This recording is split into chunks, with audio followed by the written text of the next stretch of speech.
So hi friends, welcome back to my channel. तो friends, आज भिडियोटी को आप फुल देखंतु, जो थे कि आपंकर आखि खोल प्रकृत में आप जहाँ माने भावुं कि मुझ हाँ कष्ट करके करदेवी आ मु बहुत बहुत पढ़ले मु रिजल्ट पाइबी, ताल से आप क्लीयर हो कौन चलती। तेणु आप भिडियो लास्ट जाए देखूँ। ता सहित जो आमर छोट बड़ यूट्यूबर मैंने ए सब आवाज उठाऊँ सपोर्ट करूँ, बुझे ना। मुझे प्रथम कही रखुच्छी कि बड़ यूट्यूबर चैनल जदि बड़ यूट्यूबर जी अच्छा जदि आमको थरे सपोर्ट कले आम भाया छोट क्रिएटर मानू बा आपण मानू स्टूडेंट मानू कहीं देखो आपण मैंने कतरू पढ़ुं पेमेंट देकी पढ़ुं, पेमेंट दे पढ़ु कि फ्री रे पढ़ु, जेहेतु से आपको गाइड करूँ जदि किसी माने चलला ये कम चलला जब से आपको सपोर्ट न करेंगे ताले किसी लाभ ना, बुझे ना। खाली पढ़े देले चाकरी होनी, सहित आपण देखा पड़ो जे ये कौन चलती एक्चुअली। तेणु ओ ट्रिपल एसी जो आम फरेस्टर एलएसआई रिजल्ट आसला से आपने देखी सारी कि बहुत पिला अच्छा, बहुत पिला जे कि बहुत कम परसेंटेज रु माने कैरियर मार्क बहुत कम परसेंटेज, किंतु सी 100% रिजल्ट कर कौन संभव नुह। प्रथम तो आम निजी को क्वेश्चन करवा कि कौन जड़े जे माने पूर्व खराब पढ़ी मु कहार रोल नंबर कि ना ये देखा चाहूनी, बुझे ना। कहीं जब मुझे 10 जन को देखेबी कि सपोज मुझे 30 जन को देखली, 30 जन भर जो देखली ता भर मे भी 5 जन भल पिला थी पारती आ 25 जन खराब पिला थी पारती, कि सेटा रेशियो चेंज कर दिंतु 25टा भल पिला थी पारती 5टा खराब पिला थी पारती। तो जदि एमती थे तो सेटा जब मुझे देखईदेवी तो सही खराब भितर भल पिलाटा भी पलैब खराब हो। तेणु मुझे कहार रोल नंबर कि ना ये देखा चाहूनी कि क्या डायरेक्ट पॉइंट करूनी, कहीं 100% सियोर नुहे कि सी ही किंतु मुझे आपको एग्जांपल दूसरी जे जड़े जदि कैरियर मार्क खराब रखी से कौन भल स्कोर कर 100% कर कहीं कर से कष्ट कला कर। देखो पीओटा आपंकर जुलाई मंथ रे होता, तेणु जुलाई रू ये आसिक पर वर्ष अप्रैल मंथ रे आपंकर फरेस्टर फरेस्ट गार्ड है भर जो टाइम ड्यूरेशन रहा से टाइम ड्यूरेशन भर जब से कष्ट कर हाँ रिजल्ट कर माने नुह जे जो आपंकर पाखापाखि जेतिक पिला पाई समस्त देखिए आम टॉप पिला कथा कहे से कैरियर मार्क जहाँ भी कम रही माने गोटा गोटे मुझे एग्जांपल आपको दूसरी आपणकर एबेकार आप मेट्रिक परीक्षा दबाक आप जदि एबी किए जार जदि से एक्सपीरियंस नहीं एबी जाइए हॉल चेक कर मेट्रिक परीक्षार सिचुएशन कौन, बुझे माने जदि गोटे पूरा लेखा पढ़ा जानी नथिबो तथापि सी इजी रे 35% 40% मार्क रखिदे आजिका टाइम रे।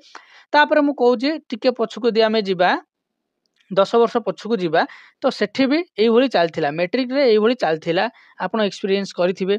यहाँ खोला खोली कथा यहाँ क्या माने माने कि भावतुनि कि आमर एमती हो नाला समस्त टाइम रे माने निया मेट्रिक को पूरापूरी एत सीरीयसली नौ नुले से टाइम रे, किंतु आज को 15-20 वर्ष पछकु दी आप जी से चलता स्ट्रिक्ट चलता मेट्रिक परीक्षार वैल्यू थिला।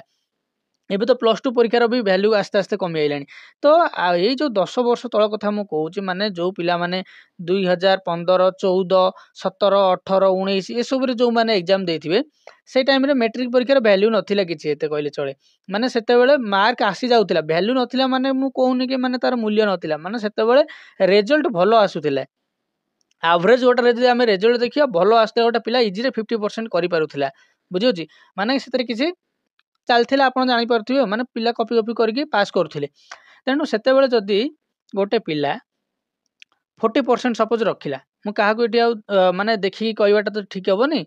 तेणु गोटे पिला 40% रखी माने कौन ता माने सी लेखि पारिनी मेट्रिक परीक्षा किसी तथापि से तार कष्ट मस्ट करके 100% कला। किंतु जदि बेले आम देखा ये एवरेज 60-70 जन पिलांकर तो से भाया केस हो गलानी जे तांकर कम स्कोर थिला मेट्रिक रे तापर एठी कोन सबुआंक एकाथरे भलो पढ़िबा स्टार्ट कर देले। मोर क्वेश्चन हो एटा जणे करि परिबो 2 जण करि परिबो 3 जण करि परिबे ता माने नुहते एकाथरे 30-40 जण पिला एका बेले आसिक कोन करिवे ना भलो स्कोर कर देकी जिवे। आ मु गणिनी मु गोटा कहली कि 30-40 से 50-60 हेतै परंत किंतु मु देखि जे एवरेज एमति गणिया को टाइम कहीं मु देखि जे एठी कार 37% कार 33% कार 40% कार 41 एमती अच्छी। तो एत पिला एकाथरे भलो स्कोर 100% आसीगले केमिति 99% आसीगले केमिति, बुझे ना। आ परसेंटाइल माने भी आपको बुझे को पड़ी थी कि परसेंटाइल कौन से शिफ्ट रे से टॉप करुथिबे बा भलो स्कोर करथिबे माने परसेंटेज नुह परसेंटाइल अलग जिनिस। तो यहीटा को देखिया गले आम मन रे डाउट आछे जे एमती केमिति हैला କିଛି ତ କରପ୍ସନ୍ ଚାଲିଛି, କିଛି କରପ୍ସନ୍ ହେଇଛି। ଯଦି କିଏ କହିବେ ନାଇଁ କରପ୍ସନ୍ ହେଇନି କିନ୍ତୁ 100ରେ ମାନିକି ଚାଲ କି 2 କି 3ଟା ଅଛି, ସେ 2 କି 3ଟା କାହିଁ ହେଲା? 100ରେ ଯଦି 2 3ଟା ହେଲାଣି ତାହେଲେ ଭାବନ୍ତୁ 1000ରେ କେତେ ହେଲାଣି? 20 30ଟା, 10,000ରେ କେତେ ହେଲାଣି? 300 ପାଖାପାଖି ପିଲା। ତ 300 ପାଖାପାଖି ଭଲ ପିଲା ତ ଏଠି କଟିଗଲେଣି। ଯଦି ସେ ଯେତିକି ପିଲା ନେଇଛନ୍ତି ତା ଭିତରୁ ତ ଆମର 200ରୁ 300 ପିଲା କଟିଗଲେଣି ଆମର ଭଲ ପିଲା। କାହିଁକି ଆପଣଙ୍କର ସେ କରପ୍ସନ୍ ଚାଲିଛି? ବୁଝୁଛି ନା? ତେଣୁ ଏଟାକୁ ଆମେ କ୍ୱେଶ୍ଚିନ୍ କରିବା କଥା। ଆମେ ସବୁ ୟୁନିଟ୍ ହେଇକି ଆମର ଏଇଟା ଉପରେ ଆମର ଆୱାଜ ଉଠେଇବା କଥା। ବୁଝୁଛି ନା? କେହି ଗୋଟେ ବଡ଼ ୟୁଟ୍ୟୁବର ଯଦି ଆପଣଙ୍କୁ ସପୋର୍ଟ କଲା ତାହେଲେ ମାନେ ଜାଣିପାରନ୍ତୁ ସେଇଠୁ ଆପଣଙ୍କର କେତେ ବେନିଫିଟ୍ ହେବ। ସୋସିଆଲ ମିଡ଼ିଆରେ ଯଦି ଏ ସବଜେକ୍ଟ ଯଦି ଉଠିଲା ନା, ଯଦି ଏଥିରେ କିଛି ଆପଣଙ୍କୁ ମିଳିଗଲା ସପୋର୍ଟ କିଛି ବଡ଼ ୟୁଟ୍ୟୁବର, ଆପଣ ଦେଖୁଛନ୍ତି ଓଡ଼ିଶାରେ ଏବେ ବହୁତ ବଡ଼ ବଡ଼ ୟୁଟ୍ୟୁବର ହେଇଗଲେଣି। ତେଣୁ ତାଙ୍କୁ ଆପଣ ଯଦି ୟୁଜ୍ କରିପାରିବେ, ଯେଉଁମାନଙ୍କ ପାଖରେ ଚିହ୍ନା ଅଛନ୍ତି କି ହଁ ଆମେ ଆଙ୍କୁ ଜଣାଇ ପାରିବା, କଣ୍ଟାକ୍ଟ କରିପାରିବା, ଯେକୌଣସି କାଟାଗୋରୀ ହଉ, ନ୍ୟୁଜ୍ ଚ୍ୟାନେଲ୍ ହଉ, ରୋଷ୍ଟିଂ ହଉ, ଆପଣ ଜଣାନ୍ତୁ କି ଆରେ ଭାଇ ଯଦି ଆମ ସୋସାଇଟିରେ କିଛି ଗୋଟେ ହେଉଛି ତାକୁ ଯଦି କିଛି କିଏ ରୋଷ୍ଟିଂ କରିପାରୁଛନ୍ତି ତାହେଲେ ଏଇଟା ଆମର ଗୋଟେ କ୍ୟାରିୟର କଥା। କିଛି ଆମର ପିଲାମାନେ ଏଥିରେ ଏକ୍ଜାମ୍ ଦେଉଛନ୍ତି ତ ସେଥିରେ କାହିଁ ରୋଷ୍ଟିଂ ହେଇପାରିବନି ଗଭର୍ଣ୍ଣମେଣ୍ଟ ଉପରେ? ଏଇଟା ଉପରେ ଆମର ଚାହୁଁଛୁ କି ଏଇଟା ଉପରେ ସମସ୍ତେ କୋଶ୍ଚିନ୍ ଉଠାନ୍ତୁ, ସମସ୍ତେ ଭଏସ୍ ନିଜର ଉଠାନ୍ତୁ। ଉଠେଇବା ଦ୍ୱାରା କ'ଣ ହେବ ନା ଏଇଟା ବହୁତ ଆଗକୁ ବଢ଼ିବ। ଆଗକୁ ବଢ଼ିଲେ ହିଁ ଏଟାକୁ ରୋକି ହେବ। ନହେଲେ ଦେଖନ୍ତୁ ଆଉ 10-15 ଦିନ ରହିଲା ଆର୍ଆଇ ପରୀକ୍ଷା, ଏଥିରେ ବି ଏମିତି ହେଇଯିବ। ଆପଣ ଭାବୁଥିବେ ମୁଁ ଘରେ ବସିକି ପଢ଼ିବି କିନ୍ତୁ କିଛି ହେବନି। ଆପଣ ସ୍କୋର କରିକି ଆସିବେ ଭଲ, କିନ୍ତୁ ତାଠୁ ଅଧିକା ସ୍କୋର କରିବାକୁ ପିଲା ଅଛନ୍ତି। କେମିତି ତ ଆପଣ ଏଇଥିରୁ ଜାଣିପାରୁଛନ୍ତି। ମୁଁ ଆଉ କ'ଣ କହିବି ଏଥିରେ ଆପଣଙ୍କୁ, କେମିତି ହେଉଛି ଏଇଗୁଡ଼ା। ତେଣୁ କରପ୍ସନ୍ ହେଉଛି। ସବୁ ପିଲା ମୁଁ ମାନୁଛି 2-3ଟା ପିଲା ଭଲ କରିଦେବେ, ତା ମାନେ ନୁହେଁ କି ସବୁ ପିଲା ଭଲ କରିବେ। ଯିଏ ପୁରାପୁରି କ୍ୟାରିୟର ଯାହାର ଖରାପ ଅଛି ସେ ସେଇଠି ଭଲ କରିବ।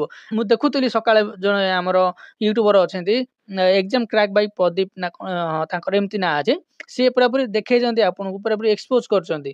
ଆପଣ ଦେଖିପାରିବେ ତାଙ୍କ ଚ୍ୟାନେଲକୁ ଯାଇକି ଯେ ସେ ଦେଖେଇଛନ୍ତି ପୁରାପୁରି ମାନେ ଗୋଟେ ପିଲା -7 ମାର୍କ ରଖିଥିଲା ନା କ'ଣ, ଆଉ ଜଣେ ପୁରାପୁରି ସେମିତି 10, 12, 15 ଏମିତି ରଖିକି ସେମାନେ କ'ଣ କରିଥିଲେ ନା ପିଓରେ ରଖିକି ସେମାନେ ଏଠି ଆସି 100% ମାର୍କ ରଖିଛନ୍ତି। ତେଣୁ ମାନେ ଭାବନ୍ତୁ ଆପଣଙ୍କ ପାଇଁ ସେ ଭାଇ ଜଣକ ଠିଆ ହେଇଛନ୍ତି। ଆମେ ବି ଛୋଟ ମୋଟ ଭିଡ଼ିଓ କରୁଛୁ କିନ୍ତୁ ଆମର ଏତେ ମାନେ ସବସ୍କ୍ରାଇବର ନାହାନ୍ତି। ଯେଉଁମାନଙ୍କର ଅଧିକ ସବସ୍କ୍ରାଇବର ଅଛନ୍ତି ତାଙ୍କୁ ଯଦି ଆପଣ ଫୋର୍ସ କରିପାରିବେ, ତାଙ୍କ କତରୁ ଆପଣ ପଇସା ଦେଇ କିଣୁଛନ୍ତି, ଆପଣ ପଢ଼ୁଛନ୍ତି, ତେଣୁ ତାଙ୍କର ବି ଦାୟିତ୍ୱ ଅଛି ନା ଆପଣମାନଙ୍କ ପାଇଁ। ତେଣୁ ଆପଣ ତାଙ୍କୁ କୁହନ୍ତୁ କି ଆମ ପାଇଁ ସାର୍ ଗୋଟେ ଭିଡ଼ିଓ ବନେଇ ଦିଅନ୍ତୁ। ଏମିତି ହେଉଛି, ଆମେ ତ କଷ୍ଟ କରି ପାଠ ପଢ଼ୁଛୁ। ଯଦି ତ ମୁଁ କହିଲି 100ରେ ଯଦି 2ଟା ପିଲା ବି ଏମିତି ହେଉଥିବେ ତାହେଲେ ଏଠି ତ ଦେଖନ୍ତୁ 200 ପିଲା ପାଖାପାଖି ଆମର ଭଲ ପିଲା ବାଦ ପଡ଼ିଗଲେଣି ଆମର ହେଉଛି ଫାଇନାଲରୁ ଫିଜିକାଲ ପାଇଁ। ତେଣୁ ଏଇଠି ଭାବନ୍ତୁ ନା, ତେଣୁ ଆପଣ ଜଣାନ୍ତୁ, ଜଣେଇଲେ ବଡ଼ ବଡ଼ ୟୁଟ୍ୟୁବର ଯଦି ଆପଣଙ୍କୁ ହେଲ୍ପ କଲେ ତାହେଲେ କିଛି ହେଇପାରିବ। ତା ସହିତ ଆପଣଙ୍କର ସେ ଭାଇ ଜଣଙ୍କର ଯେଉଁ ଆମର ପ୍ରଦୀପ ଭାଇ ଯିଏ, ସେ ନା ତ ମୁଁ ଜାଣିନି, ମୁଁ ଚ୍ୟାନେଲରୁ ଯାହା ଦେଖିଛି ତାଙ୍କର ଏକ୍ଜାମ୍ କ୍ରାକ୍ ବାଇ ପ୍ରଦୀପ ଅଛି, ମାନେ ପ୍ରଦୀପ ଭାଇ ତାଙ୍କ ନାଁ ହେଇଥିବ। ତେଣୁ ସିଏ ଯେଉଁ କହିଛନ୍ତି କି ସିଏ ଗୋଟେ କରିବେ କ'ଣ ନା ଗ୍ରୁପ୍ କରିଛନ୍ତି, ସେଥିରେ ଜଏନ୍ ହୁଅନ୍ତୁ। ସେଥିରେ ଆପଣ ଜଏନ୍ ହୁଅନ୍ତୁ। ଓକେ, କାହିଁକି ନା ମୁଁ କହୁଛି ଧର ମୁଁ ଏଇନା ଗୋଟେ ଗ୍ରୁପ୍ କରିବି, ସେଥିରେ 50 ଜଣ ରହିବା।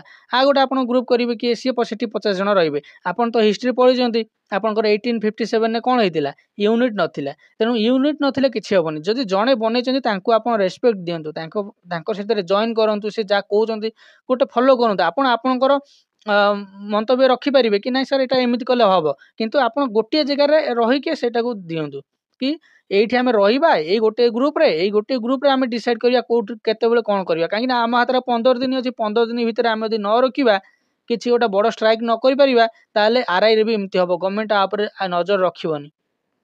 ଆଉ ୱାନ୍ସ ଆର୍ଆଇରେ ହେଇଗଲା ଆପଣମାନଙ୍କର, ମୁଁ ଜାଣିଛି ଏଥିରେ ଫିଜିକାଲ ଯାହାର ହେଉନଥିବ ସେ ଭାବିବେ ମୋର ତ ହେଉନି, ମୁଁ କାହିଁକି ଯାଉଥିଲି ଏଥିରେ କରିବାକୁ, ମୁଁ ଆର୍ଆଇ ପାଇଁ ଦେବି। ସେଠି ଯେତେବେଳେ ଫସିଯିବ ଆଉ କିଛି ଆଗ ପଛ ନଥିବ। ବୁଝୁଛି ନା? ପୁଣି ଆପଣଙ୍କର ଭ୍ୟାକେନ୍ସି ଆସୁ ଆସୁ 1 ବର୍ଷ ଲେଟ୍ ହେଇଯିବ। ତେଣୁ ଆପଣମାନେ ଜଗନ୍ତୁ, ଆର୍ଆଇକୁ ଜଗନ୍ତୁ। ମୋ କଥା ମାନିକି ଆପଣ ଆର୍ଆଇକି ଜଗନ୍ତୁ, ନହେଲେ ସେଠି ଯଦି ମିସ୍ ହେଲା ତାପରେ ପୁଣି 1 ବର୍ଷ ୱେଟ୍ କରିବାକୁ ପଡ଼ିବ। ଆଉ ଏମିତି ବି ଚାଲିବ କରପ୍ସନ୍।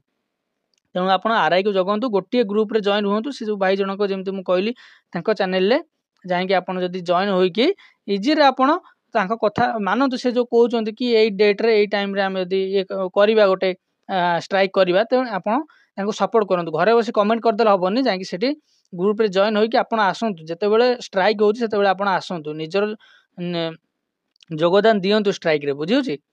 ତ ଏଇ ଭିଡ଼ିଓରେ ଏତିକି ଥିଲା। ତେଣୁ ମୁଁ ଆପଣଙ୍କୁ ମାନେ 2ଟା ପଏଣ୍ଟ କହିଲି କି ଏଠି ମୁଁ କାହାର ରୋଲ୍ ନମ୍ବରକୁ ଏକ୍ସପୋଜ୍ କରିବାକୁ ଚାହୁଁନି। ଯେଉଁମାନେ କରିଛନ୍ତି ସେମାନେ ପୁରାପୁରି ଡିଟେଲ୍ସ ଦେଖେଇଛନ୍ତି। ମୁଁ ତ ମୋର ବିଜି ସିଡ୍ୟୁଲ୍ ଭିତରେ ଟିକେ ହେଉଛି ସବୁ କିଛି ଠିକ୍ସେ ଡିଟେଲ୍ସ ଦେଖିନି, କିନ୍ତୁ ମୁଁ ଯେତିକି ଦେଖିଛି ଯେଉଁ ହିସାବରେ ମୋତେ ଲାଗିଛି କି କରପ୍ସନ୍ ହେଇଛି। ତେଣୁ ମୁଁ କହୁଛି ଆପଣ सेमती आप जातु एग्जाम क्रैक बाय प्रदीप जो चैनल कर वीडियो देखो वीडियो देखि सारा पर आपण से जो ग्रुप कहते से ग्रुप रे जॉइन हूँ से जॉइन है आपण एकाठी होगी कम करूँ ता सहित मुझे कहली बड़ चैनल जी अच्छा आपण फोर्स करूँ आपण को से पढ़ाऊँ माने दायित्व आपण ठिया हबार बुझीगला से किसी जन कहे कि माने करप्शन होनी आप पाठ पढ़ु जॉब हम मु कौन बस ये सब मु पाठ पढ़ा बस आपड़ जदि सेमती किए कहते आप जनातु कि आप खाली पाठ पढ़ेदेले तो हेनी ना करप्शन होउची आपनकर जदि कहउछन करप्शन होउनी ताले एटा केमिति संभव आपण कहंतु एका बेले एते ता सहित मु आ गोटे जिंस भी चेक करथिली सीरियल नंबर 1 माने रही जाई पूरा पूरी एक धर सपोज जनकर रोल नंबर 1 आ जनकर रोल नंबर 2 पूरा पूरी 2 जण से पास करथिबे माने एमति लगातार किछि पिला पास करचंती एटा भी केमिति आ भीतर टिके अजब लागुछ हां गोटे दिटा केस रे हिजियो किछि बहुत पिला एमति अछन जे कि तांगर लगातार सीरियल वाला पास करचंती किछि तो गोटे हेइछि बुझियो ना तनो आपण स्ट्राइक करंतु एकाठी मिसिकी ताहले किछि हेइ परियो नले ए आरआई परीक्षा भी आपन हाथ रो जीवो आपन एंती बसथिबे किछि लाभ मिलिबोनी तो रहिले थैंक यू।